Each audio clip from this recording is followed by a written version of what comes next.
देख रहे हैं एनबी न्यूज और मैं हूं आपके साथ काजल ठाकुर। 60 मिनट 60 खबर की शुरुआत करते हैं। ढीलिया मामले में फंसे पूर्व एपीआई सचिन वाजी ने एनआईए को सौंपे गए एक अपने लिखित बयान में महाराष्ट्र सरकार के मंत्री अनिल परब पर आरोप लगाते हुए कहा है कि मंत्री ने उसे एसबीयूटी के ट्रस्टियों को बुलाने के लिए कहा था ताकि उनसे 50 करोड़ की रकम ली जा सके। और इस पर मंत्री अनिल परब ने साफ कहा है कि इन सभी आरोपों से उनका कोई संबंध नहीं है और उन्हें पता नहीं है कि क्या एसबीयूटी के खिलाफ कोई जांच हुई थी। वाजे के सब आरोप भाजपा की रणनीति का हिस्सा हैं। अनिल ने यह भी कहा कि सचिन वाजे ने एक पत्र दिया है।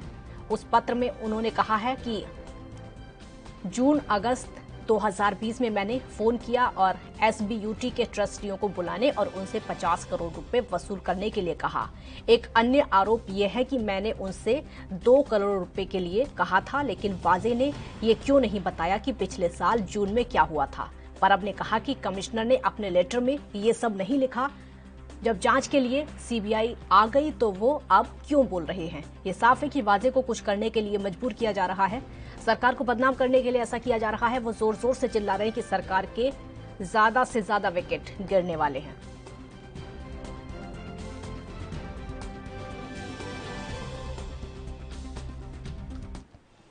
दिल्ली में कांग्रेस पार्टी का खेमा दिन ब दिन बढ़ता चला जा रहा है। एनसीपी के काफी बड़ी संख्या में कार्यकर्ताओं ने आज राणा सुजीत के सिंह के साथ कांग्रेस की सदस्यता ग्रहण कर ली है और उस मौके पर दिल्ली प्रदेश कांग्रेस के अध्यक्ष अनिल कुमार ने सबका स्वागत किया। और वहीं दूसरी तरफ दिल्ली सरकार के मुख्यमंत्री अरविंद केजरीवाल पर भी जमकर निशाना साधा। उन्होंने कहा कि जिस तरह दिल्ली में कोरोना के केस बढ़ रहे हैं उसको देखकर लगता है कि केजरीवाल ने दिल्ली की जनता को भगवान भरोसे छोड़ा हुआ है।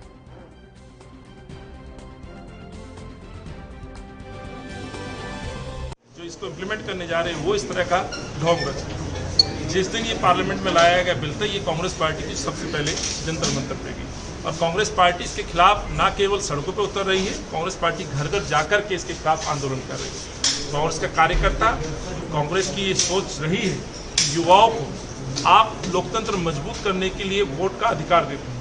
और ये जो विपक्षी पार्टी, खासतौर से अरविंद केजरीवाल जो बड़े बड़े दावे करते हैं, शिक्षा का मॉडल तैयार करते हैं, पंजाब में जाते नशा मुक्ति का नारा देते हैं। मैं कहना चाहता हूँ अब ये दिल्ली में शिक्षा नहीं, शराब बेचने की नीति। आज इस दिल्ली को नशे की राजधानी आपने बना दी है। पहले ही दिल्ली को तमाम नंबर 1 की उपाधि मिल गई है। प्रदूषण में, जाम में दिल्ली का सबसे गंदा शहर की नंबर 1 की उपाधि इसी केजरीवाल साहब की सरकार में मिली। अफसोस ये है कि केंद्र की सरकार जिस तरह से आम आदमी पार्टी का सहयोग लेकर के और आम आदमी पार्टी केंद्र का सहयोग लेकर के दिल्ली को किस रास्ते पे ले जा रहे हैं, दिल्ली को। पूरे पंजाब में बीजेपी की महिला वर्करों द्वारा कांग्रेस एमएलए के दफ्तरों का घेराव किया गया और बीजेपी महिला वर्करों का साफ तौर पर कहना है कि पंजाब में बीजेपी के ऊपर जो हमले किए जा रहे हैं उनमें कांग्रेस का हाथ है। वहीं आज मोगा में जब बीजेपी की महिला कार्यकर्ता कांग्रेस एमएलए डॉक्टर हरजोत कमल के दफ्तर का घेराव करने के लिए जाने लगी तो पंजाब पुलिस ने उनको रोक दिया। ऐसे में बीजेपी महिलाओं ने वहीं पर चूड़ियां तोड़कर पंजाब सरकार के खिलाफ जमकर नारेबाजी की।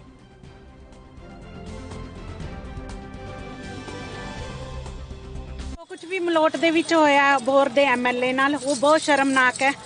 ਇਹ ਐਸੀ ਸ਼ਰਮਨਾਕ ਘਟਨਾ ਲਈ ਅੱਜ ਦੀ ਜਿਹੜੀ ਮੌਜੂਦਾ ਸਰਕਾਰ ਆ ਉਹਨੂੰ ਚੂੜੀਆਂ ਪਾ ਕੇ ਬੈਠਣਾ ਚਾਹੀਦਾ।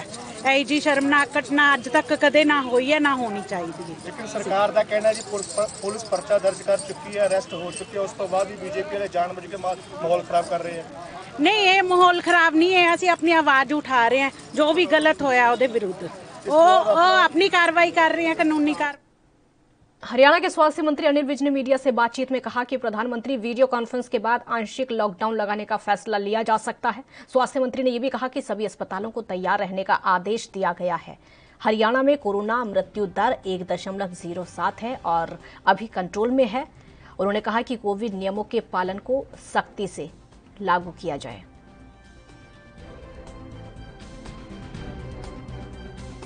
नहीं, बिल्कुल कर सकते हैं और अभी नहीं। तो रात कर्फ्यू पे भी विचार करेंगे या अब क्या कठोर कदम उठाने हैं, प्रधानमंत्री जी की वीसी के बाद फैसला करेंगे। सर, जो मौत का आंकड़ा जो देखा जा रहा है सर, पीछे जो अब लगातार कुछ दिनों से जो है कि वो मौत का जो आंकड़ा कोविड पेशेंट्स का वो ज़्यादा इजाफा हो रहा है। अगर एक हफ्ते की बात करें और जो कोरोना पेशेंट है वो भी 2000 के करीब का जो आंकड़ा लगातार पर डे के हिसाब से आ रहा है। तो उसके लिए सर क्या एहतियात या किस तरह के प्रबंध स्वास्थ्य विभाग? एहतियात वही है जो कोविड प्रोटोकॉल है उसको लोगों से मेंटेन करने के लिए कहेंगे भी और करवाएंगे भी। सर, मौत का आंकड़ा जो बढ़ता जा रहा था उसमें हॉस्पिटल्स में कुछ इस तरह की सुविधा या कुछ और अलग से कुछ प्रबंध किए जाएं जिससे कि जो है क्रिटिकल सिचुएशन वाले जो पेशेंट्स हैं उनको इलाज बेहतर। नहीं, पूरी कोशिश। पंजाब सरकार द्वारा कोरोना के बढ़ते मामलों को देखते हुए 30 अप्रैल तक स्कूल बंद रखने का आदेश दिया गया है और इसको लेकर 10 अप्रैल को बच्चों के पेरेंट्स और स्कूलों के साथ जुड़े सभी लोगों की मीटिंग होगी। पंजाब भर में मीटिंग रखी गई है। अगर बच्चों के पेरेंट्स और स्कूलों के साथ जुड़े लोगों की तरफ से स्कूल खोलने की बात हुई तो प्राइवेट स्कूल एसोसिएशन इसका समर्थन करेगी।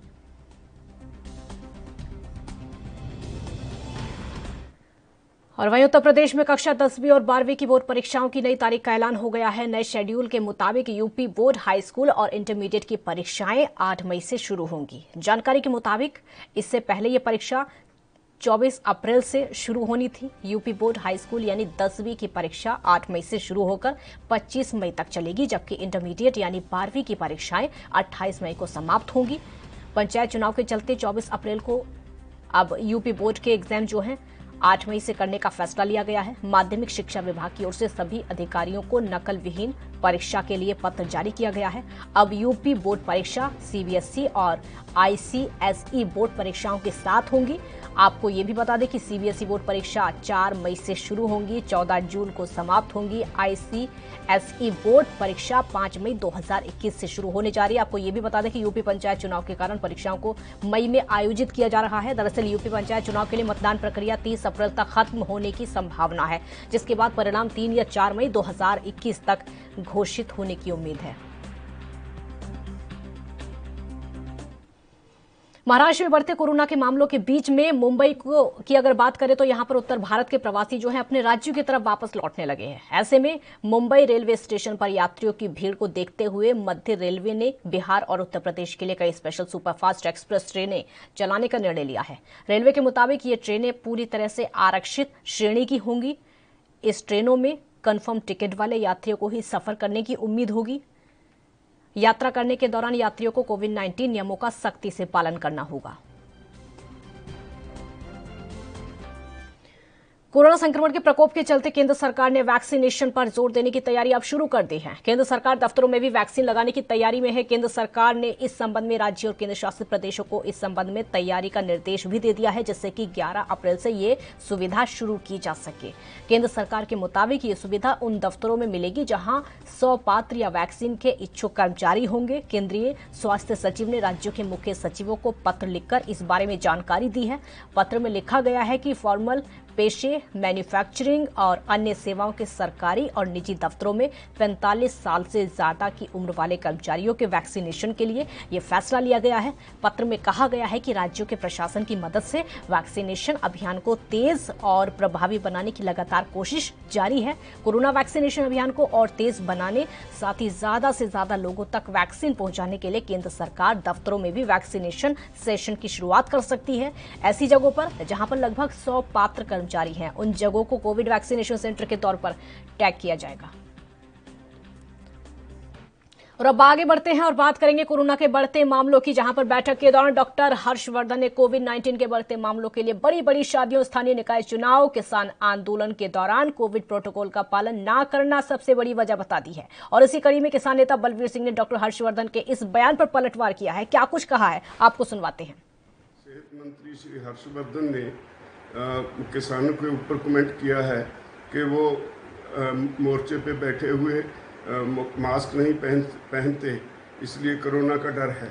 मैं उनसे पूछना चाहता हूं कि बंगाल में प्रधानमंत्री, गृह मंत्री और उनके दूसरे मंत्री बड़े बड़े इकट्ठ करके लोगों को संबोधन कर रहे हैं, वहाँ कितने लोग मास्क पहनते हैं?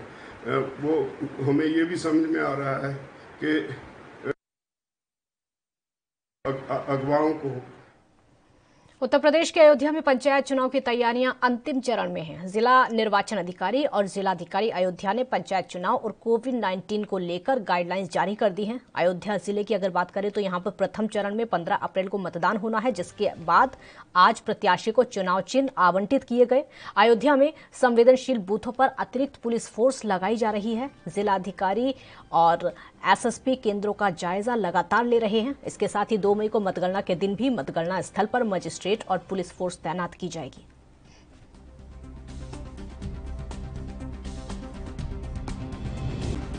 देखिए, त्रिस्तरीय पंचायत निर्वाचन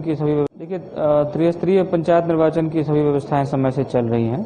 कल तक स्क्रूटनी का टाइम था, तो स्क्रूटनी कर ली गई है और आज नाम वापसी का और प्रतीक आवंटन का दिन है। तो उसके लिए हमारे यहाँ पे जो जिला स्तर पर जिला पंचायत के सदस्यों का और बाकी सभी पदों के लिए सभी विकास खंड के मुख्यालय पर कार्रवाई ससमय चल रही है, उसमें कहीं कोई कमी नहीं है। इसके अलावा अभी हमने जो हमारे वाहन मालिक हैं, विशेष करके जितने भी हमारे विद्यालयों के वाहन हैं, तो विद्यालयों के मैनेजर से हमारी अभी बात हुई और सबने इस बात के लिए एश्योर किया है कि हम लोग पंचायत चुनाव में ससमय अपनी वाहन फिट करा करके अवेलेबल कराएंगे। तो चूंकि 2700 से ज़्यादा बूथों का चुनाव एक ही फेज में है, तो एक बहुत बड़ी व्यवस्था है जो हम लोगों को करनी है, बट हम लोग ससमय इसकी पूरी तैयारी करा रहे हैं। और सब आज से ट्रेनिंग भी प्रारंभ हो रहा है साकेत कॉलेज में, जो हमारे मतदान कार्मिक हैं, तो वो भी एक इम्पॉर्टेंट काम है, हो रहा है। लगातार हमारा भ्रमण चल रहा है। हमने और एसएसपी साहब ने जैसे रुदौली के और मिल्कीपुर के जो सबसे अति संवेदनशील केंद्र है, उनका हमने भ्रमण कर लिया है और वहाँ के जो एसडीएम्स हैं, वहाँ के सीओ हैं, एसएचओज हैं, उनके द्वारा प्रत्येक गाँव में लगातार इस पर कार्रवाई की जा रही है। इसी प्रकार से आगे भी हमारा लगातार भ्रमण भी चलेगा इस पॉइंट ऑफ व्यू से। उत्तर प्रदेश के सिद्धार्थनगर में भी तैयारियां चुनाव की लगातार जोरों पर हैं। जिलाधिकारी और पुलिस अधीक्षक ने डुमरियागंज तहसील के संवेदनशील और अति संवेदनशील बूथों का निरीक्षण किया है। इस मौके पर ब्लॉक के कई संवेदनशील बूथों का दोनों अधिकारियों ने निरीक्षण किया और संबंधित अधिकारियों और कर्मचारियों को जरूरी दिशा निर्देश दिए गए। इस दौरान जिलाधिकारी के साथ डुमरियागंज तहसील के एसडीएम और सीओ भी पूरे लाव लश्कर के साथ मौजूद रहे।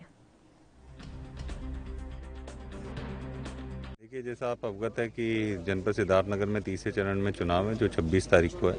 उसी के दृष्टिगत मेरे द्वारा और कप्तान साहब द्वारा सभी जगह पे, चाहे वो काउंटिंग सेंटर्स हों, चाहे सेंसिटिव बूथ्स हों, और भी जो तैयारियां हैं वो थानेवार और तहसीलवार उसका जायज़ा लिया जा रहा है। इसी क्रम में आज डुमरियागंज तहसील में भवानीगंज थाने और डुमरियागंज थाने का इंस्पेक्शन किया गया है। उसी के क्रम में जो सेंसिटिव बूथ्स हैं, कुछ 2-3 गाँव हमारे द्वारा विजिट भी किए गए हैं, लोगों से बात भी की गई है, लोगों को बताया भी गया। अभी तक जो कार्रवाई है वो कार्रवाई संतुष्ट है, चाहे पुलिस के द्वारा हो, चाहे आपकी निरोधात्मक कार्रवाई हो, चाहे व्यवस्थाओं को लेके हो। बूथ के सभी स्कूल्स बेटर हैं। जो भी थोड़ी बहुत कमी या जो सुधार की जो और अपेक्षा है वो हमने संबंधित तहसील एसडीएम साहब और एसओ साहब और सीओ साहब को बता दिया गया और पूरी कोशिश प्रशासन की यही है कि पूरा चुनाव शांतिपूर्ण और निष्पक्ष तरीके से जनपद में करवाया जाए। पंचायती चुनाव में सर्वप्रथम उद्देश्य हम लोगों का ये होता है कि गांव-गांव जाकर के अति संवेदनशील परिस्थितियों को वार्ता के क्रम में, मीटिंग्स में और कार्रवाई के साथ जो है उनको कम करना, सामान्य करना। इसी क्रम में हम डीएम साहब यहाँ थाने के सारे डॉक्यूमेंट्स और अभी जाएंगे गांव की तरफ, मीटिंग्स वगैरह होंगी, कई संवेदनशील गाँव का भ्रमण किया जाएगा।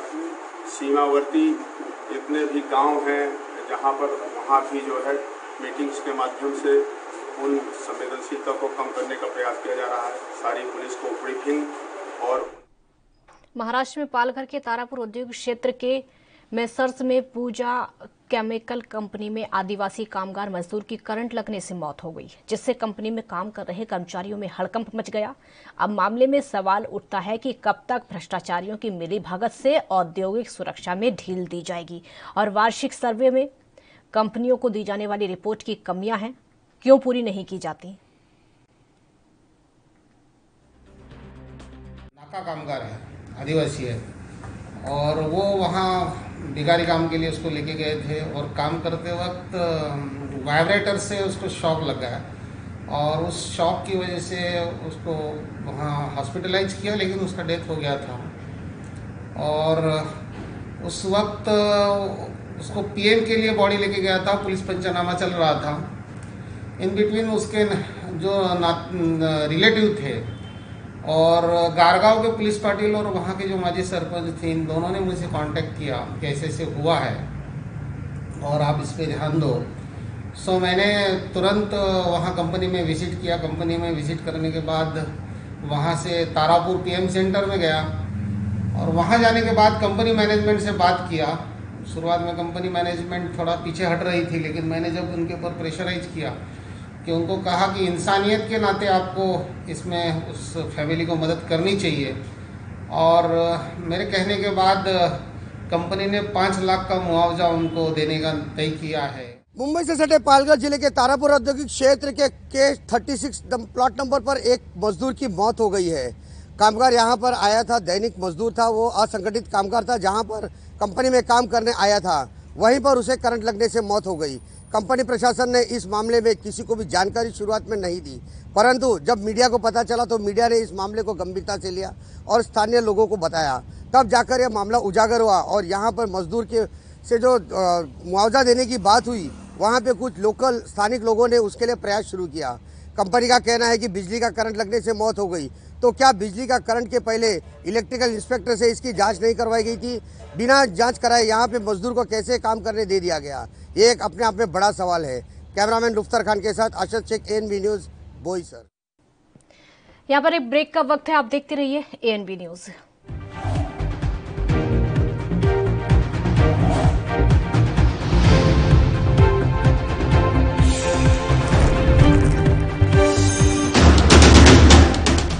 राष्ट्र धर्म, रात 8 बजे सिर्फ ANB न्यूज पर। पंजाब दी पहली state law university Shri Guru Tegh Bahadur state university of law दी कीती स्थापना 4 वरियां तो उचेरी सिक्ख्या विच कर रही वाधा पंजाब सरकार।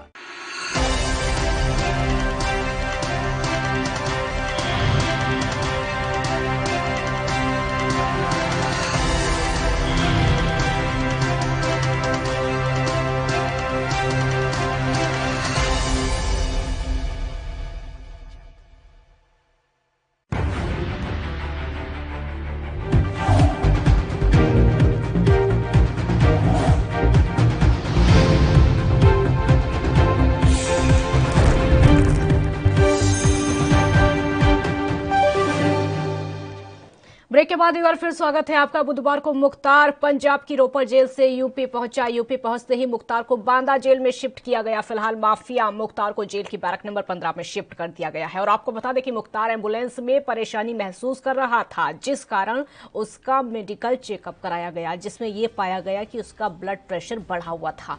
और अभी गैंगस्टर मुख्तार डॉक्टरों की निगरानी में है।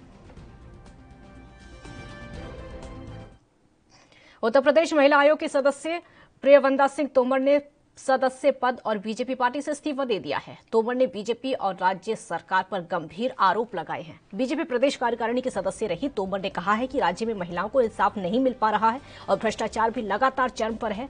तोमर ने अपने इस्तीफे में किसान आंदोलन का मुद्दा भी उठाया और कहा कि मैं एक किसान परिवार से आती हूं। पिछले 131 दिनों से किसान आंदोलन कर रहे हैं और 500 से ज्यादा किसान शहीद हो चुके हैं। देश के अन्नदाता के प्रति बीजेपी और सरकार की संवेदनहीनता की पराकाष्ठा से मैं बहुत आहत हूं। प्रियवंदा सिंह तोमर ने राज्य में महिलाओं की स्थिति को लेकर भी योगी सरकार पर हमला बोला और लिखा कि महिला आयोग की सदस्य होने के बावजूद वो महिलाओं को न्याय दिलाने में असमर्थ हैं। उन्होंने पार्टी के अंदर महिलाओं की अपेक्षा के आरोप लगाए। सरकार पर भ्रष्टाचार के आरोप लगाते हुए उन्होंने कहा कि राज्य में करप्शन अपने चरम पर है।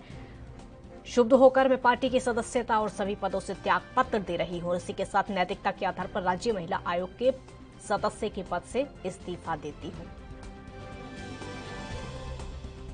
उत्तर प्रदेश में त्रिस्तरीय पंचायत चुनाव के नामांकन से ठीक पहले भाजपा ने मंगलवार देर शाम जिला पंचायत सदस्य पद के प्रत्याशियों की सूची जारी कर दी है, जिसमें सपा संरक्षक मुलायम सिंह यादव की भतीजी, पूर्व सांसद धर्मेंद्र यादव की बहन, निवर्तमान जिला पंचायत अध्यक्ष संध्या यादव को बीजेपी ने टिकट दिया है। मैनपुरी में 30 जिला पंचायत वार्डों के लिए सदस्य पद का चुनाव किया जाना है, बीजेपी के प्रदेश अध्यक्ष स्वतंत्र देव सिंह ने सभी सीटों के लिए प्रत्याशियों की सूची जारी की है, जिसमें एक नाम चौंकाने वाला रहा। वार्ड नंबर 18 घिरोर तृतीय से संध्या यादव को उम्मीदवार बनाया गया है, क्योंकि आपको बता दें कि संध्या यादव सपा से निवर्तमान जिला पंचायत अध्यक्ष हैं।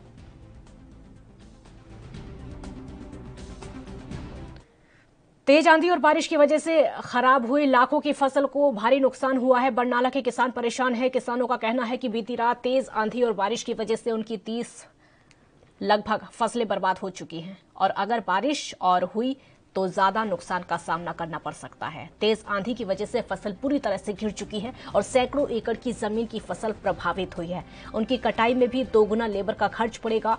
इस नुकसान के लिए किसानों ने पंजाब सरकार से मुआवजे की मांग की है। फसल ਦਾ ਬਹੁਤ ਜ਼ਿਆਦਾ ਨੁਕਸਾਨ ਆ ਜੀ। ਫਸਲ 30 ਪੈਸੇ ਤੋਂ ਵੱਧ ਨੁਕਸਾਨ ਫਸਲ ਦਾ ਹੋ ਗਿਆ। 100% ਚੋਂ 30 ਪੈਸੇ ਤੋਂ ਵੱਧ ਨੁਕਸਾਨ ਆ ਜੀ। ਬੱਲੀ ਦੇਖੋ ਤੁਸੀਂ ਆਪ ਹੀ, ਜਿਹੜਾ ਦਾਣਾ ਥੱਲੇ ਹੋ ਗਿਆ ਜੀ, ਇਹ ਬਰੀਕ ਦਾਣਾ ਬਣੂਗਾ, ਇਹ ਦਾਣੇ ਦੀ ਬੰਟਰ ਨਹੀਂ ਬਣਨੀ। ਖਰਾਬ ਬਹੁਤ ਨੁਕਸਾਨ ਆ ਜੀ ਜ਼ਿਮੀਂਦਾਰ ਦਾ। 70-70 ਹਜ਼ਾਰ ਨੂੰ ਬਾਹਣ ਠੇਕੇ ਤੇ ਨੇ ਜੀ। 5-4 ਕਿੱਲੇ ਵਾਲਾ ਆਮ ਜ਼ਿਮੀਂਦਾਰ, ਅਸੀਂ ਵੀ ਆਮ ਜ਼ਿਮੀਂਦਾਰਾਂ 'ਚ ਹੀ ਆਉਂਦੇ ਆ ਜੀ। 5-4 ਕਿੱਲੇ ਬਾਹਣ ਦੇ ਆ, ਕੁਛ ਠੇਕੇ ਤੇ ਲੈ ਕੇ ਕਰਦੇ ਆ ਜੀ। 70-70 ਹਜ਼ਾਰ ਦੇ ਰੇਟ ਨੇ ਠੇਕਿਆਂ ਦੇ। ਜਿਹੜਾ ਇਹਦੇ ਵਿੱਚ ਆਮ ਜ਼ਿਮੀਂਦਾਰ ਆ ਜੀ, ਉਹ ਇਹ ਤੇ ਨਿਰਭਰ ਆ ਜੀ ਠੇਕੇ ਵਾਲੇ ਬਾਹਣਾਂ ਤੇ। ਉਹਦੇ ਨਾਲ ਬਹੁਤ ਜ਼ਿਆਦਾ ਨੁਕਸਾਨ ਹੈ ਜੀ ਇਹਨਾਂ ਦਾ। ਮੰਗ ਜੀ ਮੁਆਵਜ਼ਾ, ਪਹਿਲਾਂ ਵੀ ਸਰਕਾਰਾਂ ਆਉਂਦੀਆਂ ਨੇ, ਮੁਆਵਜ਼ਾ ਗੜੇਮਾਰੀ ਹੋ ਜਾਂਦੀ ਹੈ, ਜਿੱਥੇ ਕੋਈ ਮੁਆਵਜ਼ਾ ਨਹੀਂ ਮਿਲਿਆ ਅੱਜ ਤੱਕ ਜੀ। ਸਾਨੂੰ ਗਵਰਨਮੈਂਟ ਜੇ ਦੇਵੀ ਮੁਆਵਜ਼ਾ ਵਧੀਆ ਦੇਵੇ, ਸਾਨੂੰ ਕੁਛ ਨਾ ਕੁਛ ਬਚੇ। ਕਿੰਨੀ ਕੁ ਫਸਲ ਦਾ ਨੁਕਸਾਨ ਹੈ? ਨੁਕਸਾਨ ਤਾਂ ਜੀ ਪਹਿਲਾਂ ਹੀ ਹੋਇਆ ਪਿਆ, ਜਦੋਂ ਇੰਨੀ ਮਹਿੰਗੀ ਜ਼ਮੀਨ ਮਿਲਦੀ ਹੈ ਸਾਨੂੰ। ਹੁਣ ਤਾਂ 10 4 ਕੁਆਂਟਲ ਵੀ ਹੋ ਸਕਦਾ, 3 ਵੀ ਹੋ ਸਕਦਾ। ਅਜੇ ਮੌਸਮ ਹੋਇਆ ਜੀ, ਹੋਰ ਵੀ ਹੋ ਸਕਦਾ। ਅਜੇ ਕਿਹੜਾ ਪਕੜ ਕੱਢ ਲਈ, ਅਜੇ ਆਪਾਂ ਇਹਦੀ ਕੀ ਔਸਤ ਲਾ ਲਾਂਗੇ ਵੀ ਇੰਨਾ ਨੁਕਸਾਨ ਹੋ ਗਿਆ। ਜਿਹੜੇ ਅਸੀਂ ਜ਼ਿਮੀਂਦਾਰ ਛੋਟੇ ਆ, ਅੱਜ ਤਾਂ ਮਾਰੇ ਪਹਿਲਾਂ ਹੀ ਪਏ ਆ, ਹੁਣ ਤਾਂ ਸਾਡਾ बुरा हाल ही हो जू। किसानों की लाखों की फसल बर्बाद हो चुकी है, लाखों का नुकसान हुआ है क्योंकि तेज बारिश और आंधी की वजह से फसल पकी पकाई पूरी तरीके से गिर चुकी है, जिसकी वजह से किसानों के चेहरे पर चिंता की लकीरें साफ तौर पर देखी जा सकती हैं। और अब किसान चाहते हैं कि सरकार उनको मुआवजा दे, सरकार उनको मदद करे, क्योंकि किसानों की जो गाढ़ी कमाई थी, उनकी जो साल भर की कमाई थी, वो पूरी तरीके से एक ही झटके में बर्बाद हो चुकी है। कल रात तेज आंधी आई, तेज बारिश आई, जिसकी वजह से किसानों की जो फसल, जिसको किसानों का सोना कहा जाता है, वो पूरी तरीके से बर्बाद हो गया।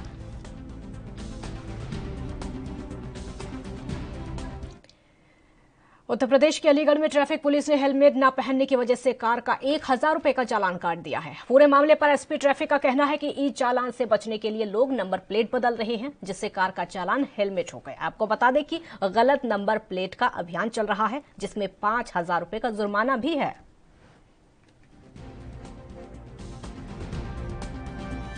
और हमारे पास जितने भी केस आते हैं इस तरीके के गलत चालान के, तो मैं उनसे एप्लीकेशन लेके उनको मैं रद्द कर देता हूँ, करेक्ट कर देता हूँ। तो हमने अभी पिछले महीने की 23 तारीख से फाल्टी नंबर प्लेट का अभियान चलाया है और पर डे जो है लगभग 70-80 चालान हम लोग फाल्टी नंबर प्लेट के कर रहे हैं और जिसमें जुर्माना 5000 रुपये है।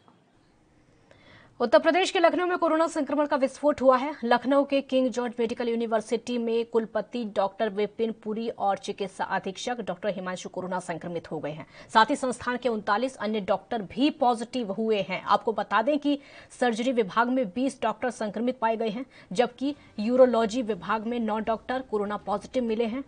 क्रिटिकल केयर मेडिसिन विभाग में भी 3 डॉक्टर संक्रमित मिले हैं। खास बात यह है कि ये सभी डॉक्टर कोरोना वैक्सीन की दोनों डोज ले चुके हैं। केजीएमयू में संक्रमित ज्यादातर डॉक्टरों ने कोरोना वैक्सीन की दूसरी डोज 25 मार्च को ले ली थी।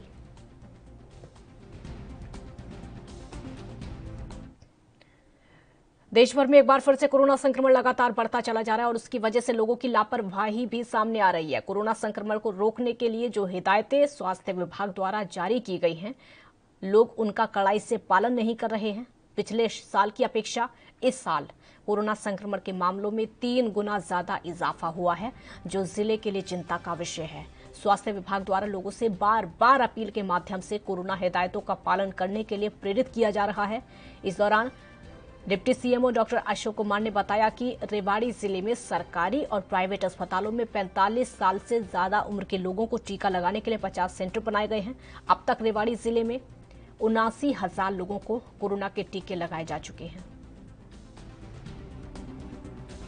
बढ़ते जा रहे हैं।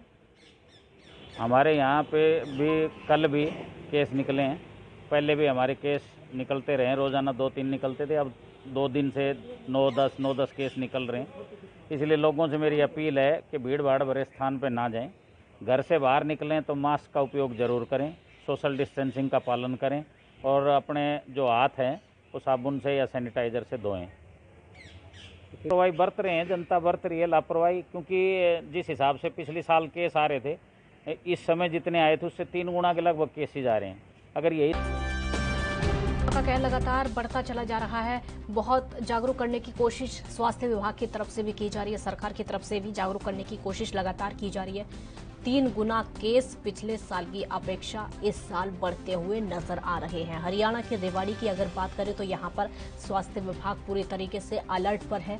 रेवाड़ी में भी कोरोना का कहर लगातार बरपाता जा रहा है, लेकिन कोरोना केसेस कम होने का नाम नहीं ले रहे हैं, क्योंकि लोगों की जो लापरवाही है वो उसका खामियाजा कहीं ना कहीं लोगों को खुद को भुगतना पड़ रहा है। बगैर मास्क के घर से बाहर निकलते हैं, सोशल डिस्टेंसिंग का पालन होते हुए बिल्कुल भी दिखाई नहीं देता है, और सैनिटाइजर का प्रयोग करना, सैनिटाइजर का इस्तेमाल करना जैसे एक बार फिर से लोग भूलते नजर आ रहे हैं। पहले जब कोरोना की शुरुआत हुई थी, अब से 1 साल पहले, तो सैनिटाइजर से हाथ साफ लोग किया करते थे। अब जैसे जैसे दवाई आ गई उसके बाद ढिलाई धीरे धीरे लोगों ने बरतना शुरू कर दिया, और अब एक वक्त ऐसा भी था जब लोगों को लगने लगा था कि कोरोना शायद खत्म हो गया है और अब वैक्सीन आ गई है तो जड़ से खत्म हो जाएगा। लेकिन उनका सोचना गलत था। उनको ये नहीं पता था कि कोरोना खत्म नहीं हुआ है, कोरोना नए तरीके से अब शुरू हो चुका है, और जो लहर अब पूरे देश में देखने को मिल रही है। हालांकि हर किसी को इस लहर का खामियाजा भुगतना पड़ रहा है। लापरवाही बहुत ज्यादा देखने को मिल रही है। अब सुरक्षित रहने के लिए एहतियात बरतना बहुत जरूरी हो गया है। अगर आपको सुरक्षित रहना है तो कोरोना से डरना बहुत जरूरी है। अगर आप कोरोना से नहीं डरेंगे तो आप सुरक्षित नहीं रह पाएंगे। अपने आप भी सुरक्षित रहिए और दूसरों को सुरक्षित रहने के लिए लगातार जागरूक करते रहिए।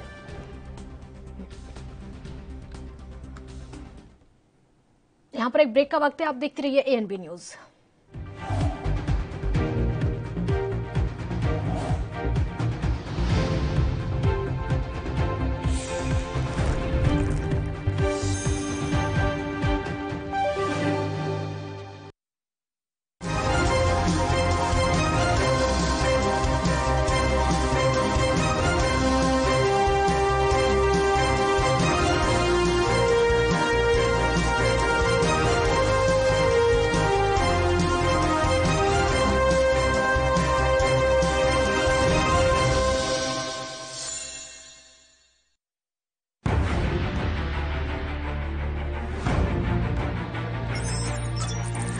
खबर चाहे सियासत की हो या सरकार की, खबर चाहे भ्रष्टाचार की हो या गुनहगार की,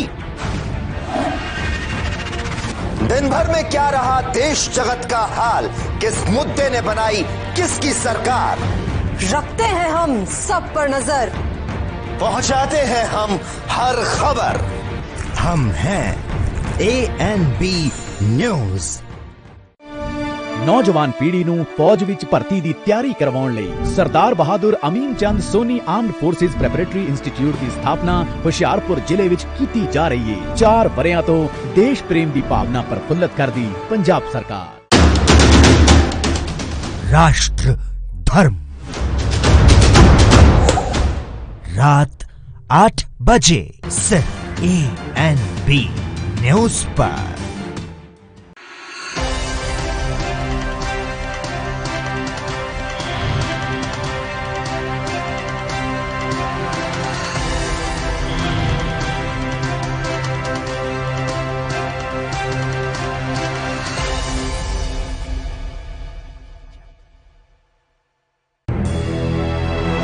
लखनऊ से लेकर चंडीगढ़ तक, मुंबई से लेकर रायपुर तक,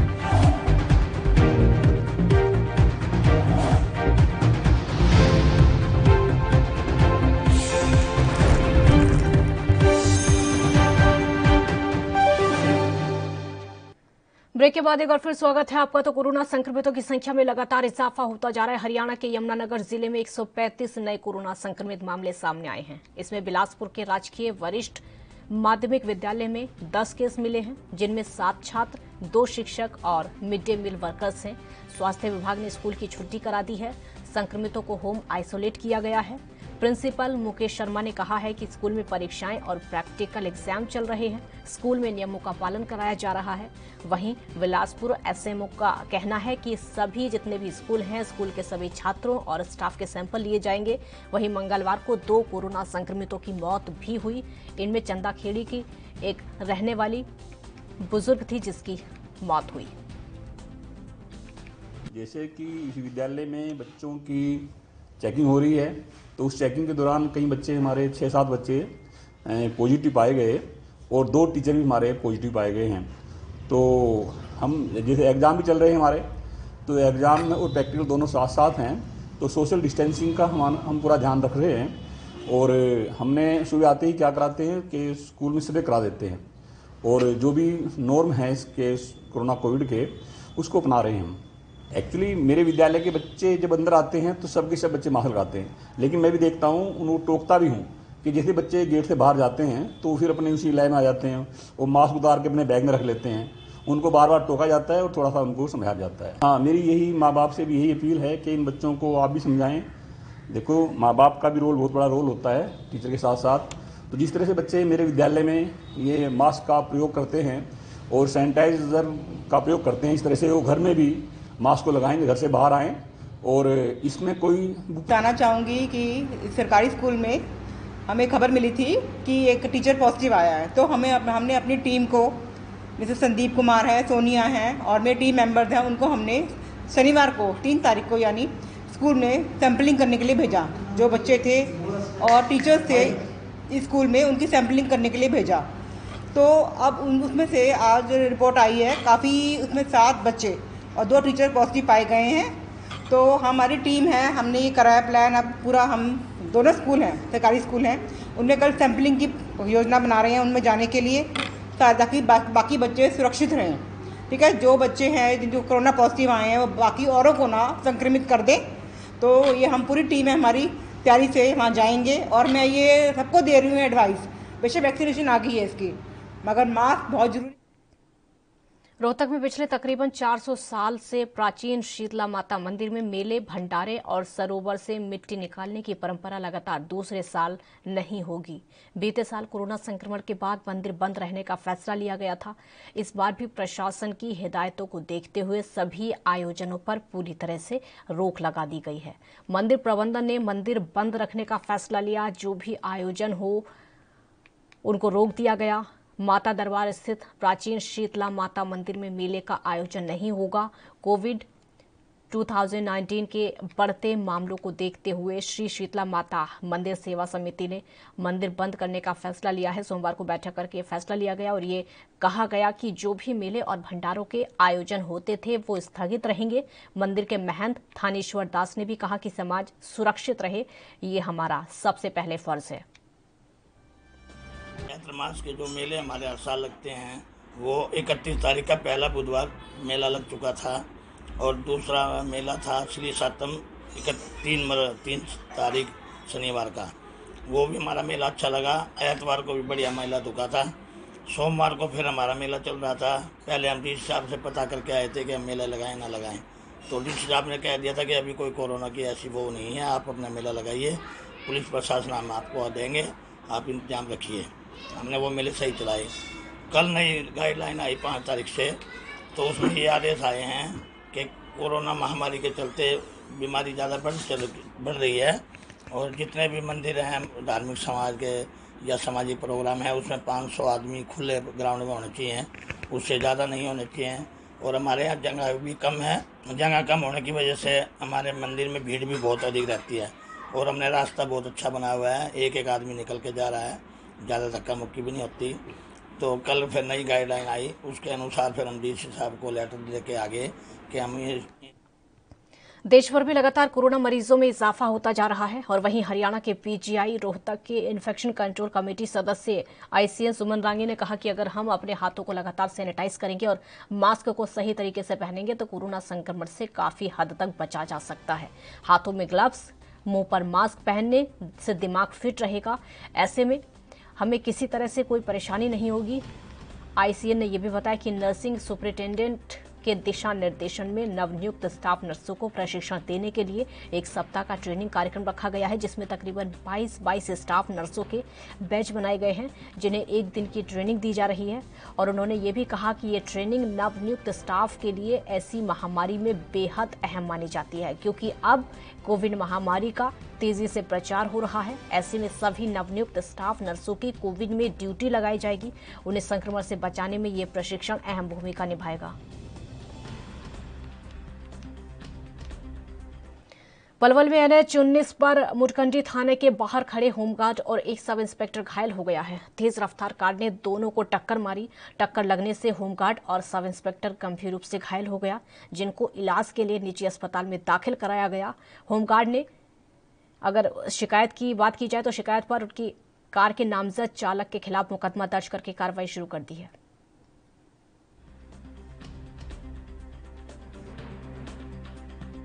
समय गश्त के दौरान हमारे कर्मचारी थाने के बाहर खड़े होते हैं, जो बिल्कुल थाने के गेट के बाहर एक I-20 गाड़ी अपनी तेज रफ्तारी के प्रति लापरवाही से जो चलता हुआ उसको बुलाया, उसने सीधी टक्कर हमारे जो हमारा गेट है उसमें मारी, जहाँ पर रखा हुआ सामान भी टूट गया। 2 कर्मचारी को चोटें आई। यूपी के शामली से मारपीट का वीडियो सामने आया है। हालांकि इस बात का पता अभी तक नहीं चल पाया है कि झगड़ा किस बात को लेकर हुआ, और वीडियो में साफ तौर पर देखा जा सकता है कि किस तरह 4 युवक आपस में झगड़ा कर रहे हैं। तो वहीं वीडियो में एक युवक बेल्ट से पिटाई करते हुए नजर आ रहा है। मारपीट इतनी बढ़ गई कि तमंचे के साथ लाठी डंडे भी निकल आए। वीडियो में झगड़ रहे लड़के स्कूली छात्र बताए जा रहे हैं। तो वही मामला शामली के मंडी जवालगंज के पास का है, जहां पर यह सवाल अब उठता है कि अगर ये चारों युवक छात्र हैं तो इनके पास अवैध तमंचा कहां से आया, और ये देखना होगा कि पुलिस इस मामले में आखिरकार क्या कार्रवाई करती है। कोरोना के बढ़ते मामलों को लेकर रीवा जिला प्रशासन पूरी तरीके से मुस्तैद हो चुका है। रीवा कलेक्टर के निर्देश पर मास्क न पहनने वालों पर कार्रवाई की जा रही है, और आपको ये भी बता दें कि पालन न करने वालों को जेल में बंद कर दिया गया है, और कुछ दुकानदारों पर भी कार्रवाई करते हुए 24 घंटे के लिए दुकानों को सील कर दिया है। आज सुबह से ही कलेक्टर महोदय, एसपी महोदय, एडिशनल एसपी साहब और हमारे रीवा शहर के सीएसपी साहब, डीएसपी ट्रैफिक और सभी थाना प्रभारी और यातायात प्रभारी लोग निकलकर विभिन्न जगहों पर कार्रवाइयाँ की गई हैं सर के मार्गदर्शन में, और कई लोगों को पकड़ के जो है लगभग 30 लोगों को पकड़ के अमैया थाने में जो है खुली ग्राउंड में खुली जेल के तौर पर रखा गया है, और इन पर जब भी इनको छोड़ा जाएगा चालानी का। मौसम का मिजाज बिगड़ने से किसानों की बेचैनी बढ़ गई है। खेतों में पककर कटने को तैयार गेहूं की फसल के ऊपर आसमान में छाए बादलों को देखकर किसान हैरान परेशान हैं। जब कुछ किसानों द्वारा गेहूं की कटाई शुरू कर दी गई है, और कल तेज आंधी और बारिश ने किसानों की नींदें उड़ाकर रख दी हैं। इन हालातों में कई जगह पर फसल पूरी तरीके से बिछ गई है, जिसके कारण किसानों के माथे पर चिंता की लकीरें देखी जा सकती हैं। वहीं मौसम विभाग के अनुसार अभी ये मौसम आगामी 2 से 3 दिनों तक ऐसे ही रहेगा। गरज के साथ हल्की बारिश से सामान्य बारिश का पूर्वानुमान व्यक्त किया जा रहा है। गल है 2 ਕਰੋਪੀਆਂ ਜ਼ਿਮੀਦਾਰ ਤੇ ਚੱਲ ਰਹੀਆਂ, ਮੌਸਮ ਦੀ ਵੀ ਤੇ ਇੱਕ ਸਰਕਾਰਾਂ ਦੀ ਵੀ। ਸਰਕਾਰਾਂ ਦੀ ਕਰੋਪੀ ਤੁਸੀਂ ਦੇਖ ਲਓ ਵੀ ਕਿ ਇਹਨਾਂ ਨੇ ਕਣਕ ਤੇ 14 ਤੋਂ 12 ਮਿਕਸਚਰ ਕਰਤਾ। ਹੁਣ ਜਿਹੜੀ ਆਹ ਕਰੋਪੀ ਆ ਗਈ ਆ ਕੁਦਰਤ ਦੀ, ਜਿਹੜੀ ਕੁਦਰਤੀ ਕਰੋਪੀ ਹੈ, ਇਹਦਾ ਤੁਸੀਂ ਹਾਲਾਤ ਤੁਸੀਂ ਦੇਖੋ, ਇੱਥੇ ਵਿਖਾਓ ਗਰਾਊਂਡ ਜ਼ੀਰੋ ਤੋਂ, ਸਾਰਿਆਂ ਨੂੰ ਪਤਾ ਲੱਗੇ ਵੀ ਕਿਸਾਨ ਤਾਂ ਪਹਿਲੇ ਮਰਿਆ ਪਿਆ ਹੈ। ਹੁਣ ਇਹਨਾਂ ਨੂੰ ਕੀ ਹੈ ਵੀ ਇਹਨਾਂ ਦੀ ਤੁਰੰਤ ਇਮੀਡੀਏਟਲੀ ਗਰਦੌਰੀ ਕਰਾਉਣੀ ਚਾਹੀਦੀ ਹੈ ਜਿੱਥੇ ਨੁਕਸਾਨ ਹੋਵੇ, ਤੇ ਕਿਸਾਨ ਦਾ ਮੁਆਵਜ਼ਾ ਤੁਰੰਤ ਮਿਲਣਾ ਚਾਹੀਦਾ। ਲਿਪਾ ਪੁੱਛ ਨਹੀਂ ਕਰਨੀ ਚਾਹੀਦੀ ਵੀ ਜੇ ਹੁਣ ਸਰਕਾਰਾਂ ਉੱਥੋਂ ਸੀਐਮ ਹੁਕਮ ਛੱਡ ਦੇਣਗੇ ਵੀ ਗਰਦੌਰੀ ਕਰੋ ਜੀ, ਤੁਰੰਤ ਐਂ ਕਰੋ। ਇਹ 2-4 ਦਿਨ ਦੀ ਖੇਡ ਆ, ਮੁੜ ਕੇ ਕਣਕਾਂ ਵੱਢੀਆਂ ਜਾਣੀਆਂ, ਫਿਰ ਕਿਸੇ ਦਾ ਕੋਈ ਰਿਕਾਰਡ ਨਹੀਂ ਰਹਿਣਾ ਕਿਹੜੀ ਕਣਕ ਡਿੱਗੀ ਹੈ ਕਿਹੜੀ ਨਹੀਂ ਡਿੱਗੀ। किस तरह का नुकसान मतलब फसलों में इस मौसम के नाल हुंदा है, मतलब किस तरह कोई झाड़ घटता है या कोई दाना डिगता है? रोहतक जिले की मंडियों और खरीद केंद्रों में गेहूं की आवक तेज होने लगी है। अधिकारियों के मुताबिक जिले की मंडियों में अब तक कुल 5,518 मीट्रिक टन गेहूं की खरीद की जा चुकी है। मंगलवार को जिले की मंडियों में कुल 3,145 मीट्रिक टन गेहूं की आवक हुई, जिसमें से 2,559 मीट्रिक टन गेहूं की खरीद हुई।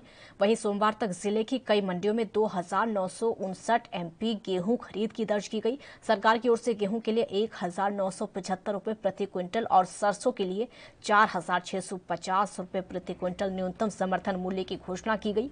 जिला प्रशासन की ओर से सभी मंडियों में सभी मूलभूत सुविधाएं उपलब्ध करवाए जाने का दावा किया जा रहा है। उपायुक्त ने जिले के किसानों से आह्वान किया है कि वो अपनी फसलों को अच्छी तरह सुखाकर और साफ करके मंडियों में लाएं, जिससे फसल की बिक्री में कोई असुविधा ना हो। किसान मेरी फसल मेरा ब्यौरा पोर्टल पर पंजीकृत फसल के संदर्भ में मोबाइल पर प्राप्त संदेश के मुताबिक ही मंडी में लेकर आएं, फसल अवशेष ना जलाएं। मध्य प्रदेश के रीवा में मोबाइल दुकान संचालक के घर और दुकानों में एंटी अविजन ब्यूरो ने बड़ा छापा मारा है और बताया जा रहा है कि लेन देन में लगभग 1.5 करोड़ रुपए का अंतर मिलने पर 20 सदस्यीय टीम ने छापेमारी की कार्रवाई की। इस दौरान लगभग 1.5 करोड़ रुपए से ज्यादा की टैक्स चोरी का मामला सामने आया है। हालांकि अभी तक इस बात का कोई खुलासा नहीं हो पाया है।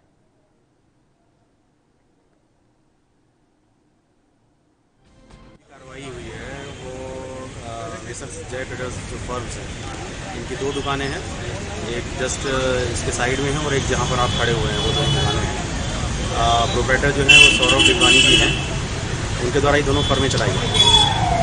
उनके द्वारा मेनली जो है मोबाइल प्लस मोबाइल एसेसरीज का काम किया जाता है, क्रय विक्रय का। हम लोग जिस आधार पे कार्रवाई करने के लिए यहाँ पर आए हैं, सिस्टम बेसिस है। सिस्टम पे इनका कुछ मिसमैच निकला हुआ है। वर्ष 19-20 में काफ़ी बड़ा मिसमैच है, उस आधार पे हम लोग दोनों दुकानों में एक साथ कार्रवाई की है। प्लस इनका जो घर है देवालय जेपी मोड़ पे, वहाँ पर एक साथ लगभग 22 लोगों की टीमें एंटर की हैं एक ही समय पे। अभी देखिए स्टॉक लिया जा रहा है इनका, जो स्टॉक है वो दोनों दुकानों का। इसके बाद इनके वकील भी उपस्थित हो गए हैं। वो स्टॉक का और जो ट्रेडिंग अकाउंट देंगे, दोनों में जो मिसमैच आएगा उसके आधार पर आगे की कार्रवाई होगी। प्लस जो मिसमैच आया हुआ है उसके यूपी के रामपुर में कुछ उपद्रवियों ने माहौल बिगाड़ने की कोशिश की है। असामाजिक तत्वों ने मंदिर में रखी भगवान की मूर्तियों के साथ छेड़छाड़ करके उनको तोड़फोड़ की है। सिर्फ इतना ही नहीं, मूर्तियों को निर्वस्त्र करके उन्हें जमीन पर फेंक दिया है, जिससे मूर्ति कई टुकड़ों में बट गई। तो वहीं मामले की संवेदना को समझते हुए भारी पुलिस बल मौके पर पहुंचा, पूछताछ करके असामाजिक तत्वों की जांच में जुट गई। मध्य प्रदेश के रीवा में विंध्य संग्राम परिषद में सांसदों को विंध्य प्रदेश बनाने को लेकर ज्ञापन दिया गया। लोगों का कहना है कि आजादी के बाद 4 अप्रैल 1948 के दिन विंध्य प्रदेश राज्य का निर्माण हुआ था, जिसकी राजधानी रीवा बना। लेकिन भारी विरोध के बावजूद 1 नवंबर 1955 के दिन विंध्य प्रदेश राज्य को तोड़कर मध्य प्रदेश में विलीन कर दिया गया था। काफी समय बीत जाने के बाद लोकसभा में इसको लेकर श्रवण पत्र को लोकसभा में भिजवाया जा रहा है और उसके साथ ही इन क्षेत्रों में आने वाले सांसदों को ज्ञापन दिया जा रहा है। प्रदेश के पुनरोदय का मुद्दा है, जो हमारे पिछले 10 मार्च सन 2000 में इसका संकल्प मध्य प्रदेश की विधानसभा से पारित होकर दिल्ली भेजा गया। बाद में वो सदन में कहाँ है उसका पता नहीं चला। तो अभी हम फिर से एक स्मरण पत्र के साथ उस संकल्प की कॉपी को लोकसभा में भिजवा रहे हैं। इस लिहाज से विंध्य संग्राम परिषद ने निर्णय लिया कि विंध्य क्षेत्र के अंदर आने वाले जितने भी पार्लियामेंट सरकार द्वारा जारी किए गए हेल्थ बुलेटिन में कोरा झूठ परोसा जा रहा है। दरअसल बुलेटिन के हिसाब से मार्च 2020 से 6 अप्रैल 2021 तक भोपाल में करीब 640 कोरोना संक्रमितों की मौत हुई, जबकि शमशान घाट के रजिस्टर पलटने में एक बड़ा खुलासा हुआ है। कोरोना संक्रमण से सिर्फ भोपाल जिले के 874 मरीजों की मौत हो चुकी है। इस तरह 334 मौत का आंकड़ा सरकार छिपा रही है। तो प्रशासन द्वारा जो दावा है, अब सरकार का दावा झूठा निकलकर सामने आ रहा है। भोपाल में अब तक 800 से ज्यादा मामले निकलकर सामने आए हैं, जो कि मौत का आंकड़ा लगातार बढ़ा रहे हैं। भोपाल में अब तक 874 कोरोना मरीजों की मौत हुई है। ये बात रजिस्टर में शमशान घाट के निकलकर सामने आई है। प्रशासन का दावा सिर्फ 640 मौत का अब तक है, यानी प्रशासन यहां पर झूठ बोल रहा है। प्रशासन के दावों की पोल खुलती हुई नजर आ रही है। प्रशासन कुछ और आंकड़े बताता है कोरोना से मौत के, लेकिन जब शमशान घाट के रजिस्टर में जाकर आंकड़े देखे जाते हैं तो वहां पर आंकड़े में तकरीबन 250 की हेराफेरी देखने को मिलती है। यानी यहाँ पर आंकड़ों को भी छुपाया जा रहा है, जनता से झूठ भी बोला जाता है कोरोना के मामलों को लेकर, संक्रमित मरीजों को लेकर और मौत के आंकड़ों को लेकर। हालांकि अब से नहीं, पहले से ही सरकार पर सवाल इस बात को लेकर उठते आए हैं हमेशा से ही कि सरकार कहीं ना कहीं आंकड़े छुपा रही है, चाहे वो संक्रमितों की बात हो या फिर मौत के आंकड़ों की बात हो। ये आंकड़े छुपाए जा रहे हैं जिसका लोगों को कहीं ना कहीं से पता चल ही जाता है। अब ये जो मामला सामने आया है ये मौत का है कि अब तक 874 मरीजों की मौत हो चुकी है जो कि शमशान घाट के रजिस्टर में दर्ज किए गए हैं। लेकिन जब उन्हीं को देखा जाता है 600 के करीब आंकड़ा निकलकर सामने आता है सरकार की तरफ से। भारतीय रिजर्व बैंक ने आज वित्त वर्ष 2021-22 की पहली मौद्रिक नीति समीक्षा पेश की है। आरबीआई की मौद्रिक नीति समिति ने नीतिगत रूप को उदार बताए रखा है। आरबीआई ने वित्त वर्ष 2021-22 में जीडीपी में 10.5% की ग्रोथ का अनुमान जाहिर किया है। शक्तिकांत दास ने कहा कि वैक्सीनेशन और इसका प्रभावी होना वैश्विक आर्थिक रिकवरी के लिए अहम है। केंद्रीय बैंक के गवर्नर ने कहा कि आने वाले समय में सीरियल्स के दाम में नरमी देखने को मिलेगी। रिजर्व बैंक ने रेपो रेट को 4%, रिवर्स रेपो रेट को 3.35%, बैंक रेट को 4.25 पर बनाए रखा है। उन्होंने कहा कि रेपो रेट में किसी तरह का बदलाव नहीं होने से होम लोन की दरें स्थिर रहेंगी।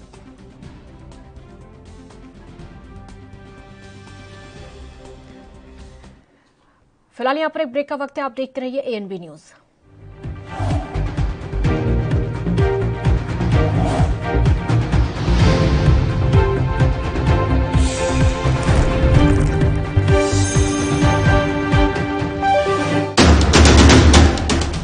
राष्ट्र धर्म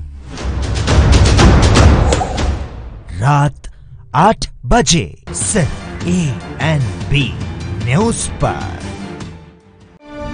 ਮਹਿਲਾ ਮੁਖੀ ਘਰਾਂ ਵਿੱਚ ਔਰਤਾਂ ਦੇ ਸਸ਼ਕਤੀਕਰਨ ਲਈ ਚਾਲੂ ਕੀਤੀ ਮਾਤਾ ਤ੍ਰਿਪਤਾ ਮਹਿਲਾ ਯੋਜਨਾ 4 ਵਰਿਆਂ ਤੋਂ ਔਰਤਾਂ ਦੇ ਮਾਨ ਸਨਮਾਨ ਦਾ ਧਿਆਨ ਰੱਖਦੀ ਪੰਜਾਬ ਸਰਕਾਰ।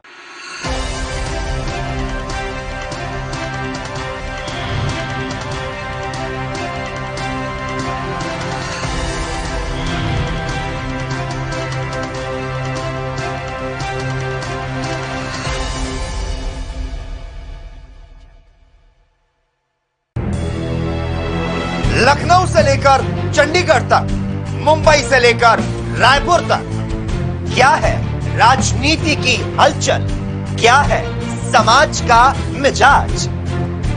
राजधानी लाइव, हमारी नजर, आपका फैसला, हर रोज सुबह 8 बजे सिर्फ एएनबी न्यूज पर।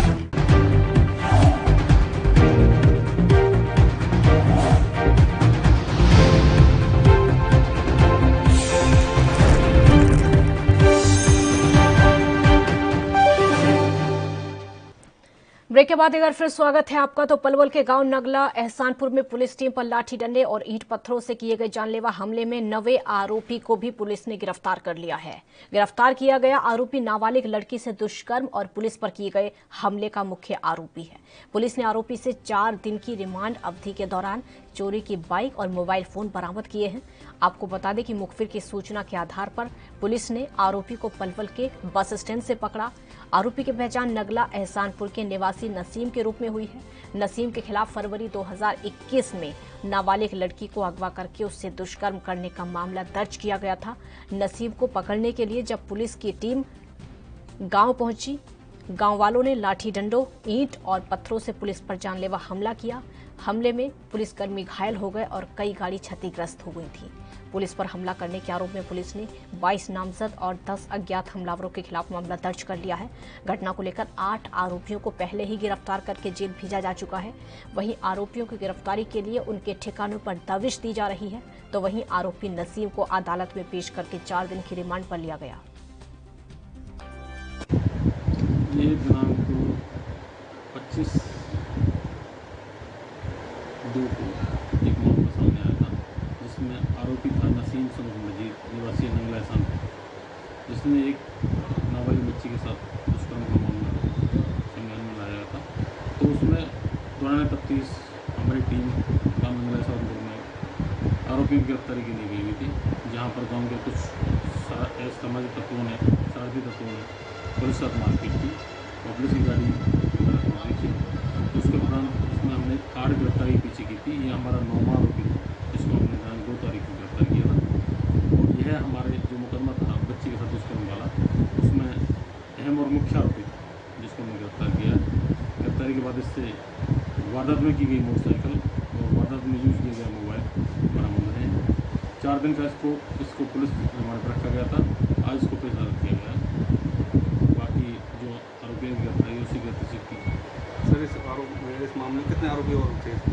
जो वांछित आरोपी हैं उनकी गिरफ्तारी की जाएगी। बाकी जो हमारा पुलिस पे हमले वाला मामला था, इसमें हम 9 गिरफ्तारियाँ कर चुके हैं। और इसमें जो मुख्य आरोपी था महिला वाले मामले में, जो हमारी बच्चे के साथ। सोशल मीडिया पर एक वीडियो जमकर इस समय वायरल हो रहा है। इसमें 2 पुलिस वाले एक ऑटो ड्राइवर की बेदर्दी से पिटाई करते हुए दिख रहे हैं।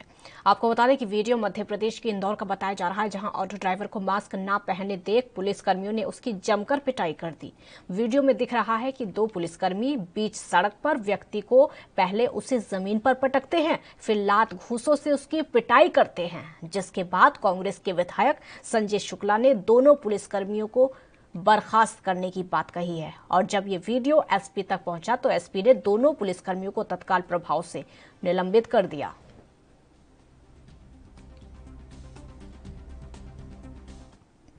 हरियाणा के पलवल में दहेज को लेकर हत्या का मामला सामने आया है। जानकारी के मुताबिक गांधीनगर शमशाबाद निवासी कन्हैया लाल ने पुलिस में शिकायत दर्ज कराई कि उनकी बेटी की शादी हरीश के साथ साल 2016 में हुई थी। हरीश सरकारी अध्यापक है। उसकी पहली पत्नी की मौत हो गई थी, जिससे उसकी 2 लड़कियां भी हैं। पीड़ित का कहना है कि उनकी बेटी की शादी में हर संभव दहेज दिया गया था, लेकिन हरीश और उसका परिवार उस दहेज से खुश नहीं था, जिसके बाद ससुराल पक्ष दहेज में 1 लाख नकदी और कार की मांग कर रहे थे और आए दिन बेटी की पिटाई करते थे, उसको प्रताड़ित करते थे। वहीं 6 अप्रैल को उसके पास एक फोन आया कि उनकी बेटी की मौत हो गई। सूचना मिलते ही पुलिस मौके पर पहुंची और जिसके बाद मृतका का शव वहां पर मिला। फिलहाल पुलिस ने कार्रवाई शुरू कर दी है।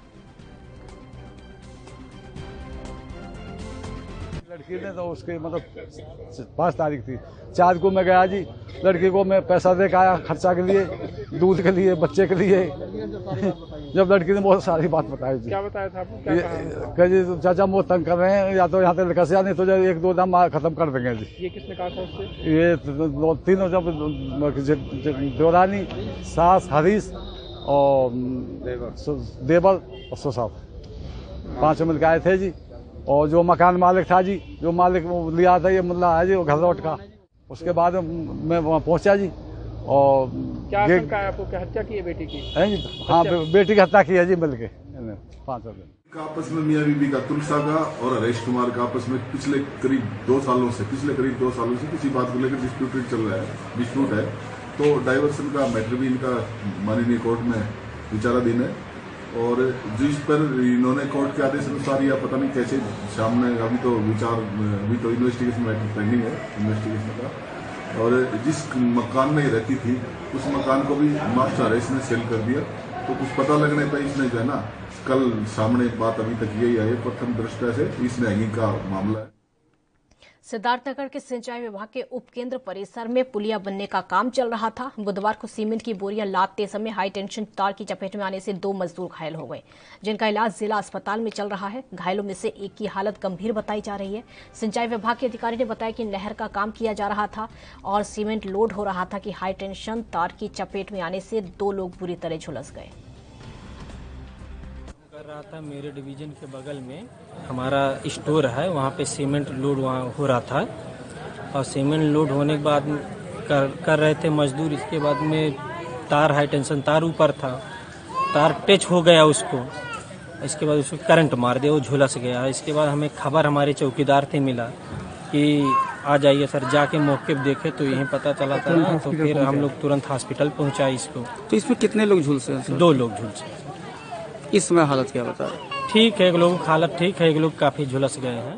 पूर्व वाला ये हाई वोल्टेज करंट है, अभी इसका कंडीशन तो गंभीर है, क्योंकि इसका असर तुरंत नहीं दिख रहा है। अभी ये दिखने में तो होश में है, बातचीत कर रहे हैं, करंट का असर काफी है। अब इसका हार्ट का क्या कंडीशन अभी 1 घंटे के बाद होगा वो कहना मुश्किल है। इसमें किसकी हालत गंभीर बताई जा रही है? अब ये जो देवनाथ करके हैं इनकी हालत गंभीर है। आप बैठे रहिए डॉक्टर साहब। मध्य प्रदेश के ग्वालियर में लोगों को मास्क लगाने के लिए लगातार जागरूक किया जा रहा है और लोगों को समझाया जा रहा है कि मास्क जरूर लगाएं। वहीं जिले के एक अस्पताल कर्मचारी का कहना है कि पहले कोरोना केस सामने आना कम हो गए थे, लेकिन अब फिर से कोरोना ने रफ्तार पकड़ ली।